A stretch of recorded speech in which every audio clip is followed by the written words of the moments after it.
হাতে মাত্র 5 মিনিট সময় থাকলেই এই স্ন্যাক্সটা বানানো যাবে। এটা এতটা সহজ বানাতে। এই জন্য লাগবে আমাদের একটা কাঁচা আলু। আলুটা আগে থেকে খোসা ছাড়িয়ে নিয়েছি। আর আমি এখানে একটু বড় সাইজের একটা আলু নিয়েছি। তারপর গ্রেটারে যে ছোট সাইডটা আছে আমি ওটা দিয়ে খুব ভালো করে গ্রেট করে নিচ্ছি। পুরোটা আলুই গ্রেট করা হয়ে গেছে। আর যেহেতু আমি ছোট সাইড দিয়ে এটা গ্রেট করেছি, এটা কিন্তু খুব তাড়াতাড়ি সিদ্ধ হয়ে যাবে। এখন পর্যাপ্ত পানি দিয়ে এই কুচি করা আলুগুলো ধুয়ে নিচ্ছি। ধুয়ে আমি একটা প্লেটে নিয়ে নিচ্ছি।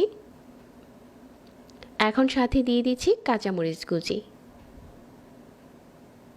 আর দিয়ে দিচ্ছি হাফ চা চামচ করে গুঁড়া মশলা, মরিচ, হলুদ আর ধনিয়া।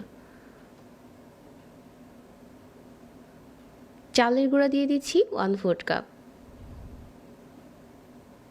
স্বাদ মতো লবণ দিয়ে দিচ্ছি।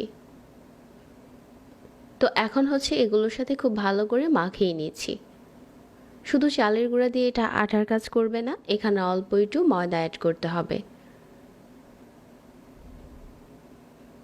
খুব ভালো করে মিশিয়ে নেওয়ার পর আমি 1/4 কাপের মতো ময়দা দিয়েছি। খুব বেশি ময়দা দিলে এটা ক্রিস্পি হবে না, এই জন্য অল্প ময়দা দিয়ে মাখিয়ে নিতে হবে। এরকম আলগা আলগা করে মাখিয়ে নিচ্ছি, তাহলে ক্রিস্পি হবে বেশি। এখন হাত দিয়ে এরকম চ্যাপটা চ্যাপটা করে গরম তেলের উপরে দিয়ে দিতে হবে। আগে থেকে সবগুলো বানিয়ে নিলে সুবিধা হয়। তেলটা খুব ভালো করে গরম করে তারপর ছাড়তে হবে।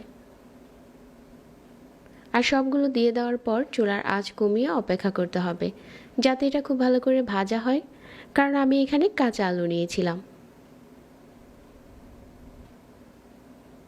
এখন একটুখানি নাড়িয়ে চাড়িয়ে যতটা সম্ভব লাল করে ভেজে নিচ্ছি। কাঁচা আলু দিয়ে এই স্ন্যাক্সটা বানাতে সময় কম লাগে আর খেতেও দারুণ মজার হয়। এখন উপরে দারুণ একটা কালার এসেছে। ঠিক এই পর্যায়ে আমি তেল ঝরিয়ে উঠিয়ে নিচ্ছি। আর একইভাবে আরও এক বেশ ভেজে নিচ্ছি। এটা চায়ের সাথে পরিবেশন করলে খেতে দারুণ মজার হয়।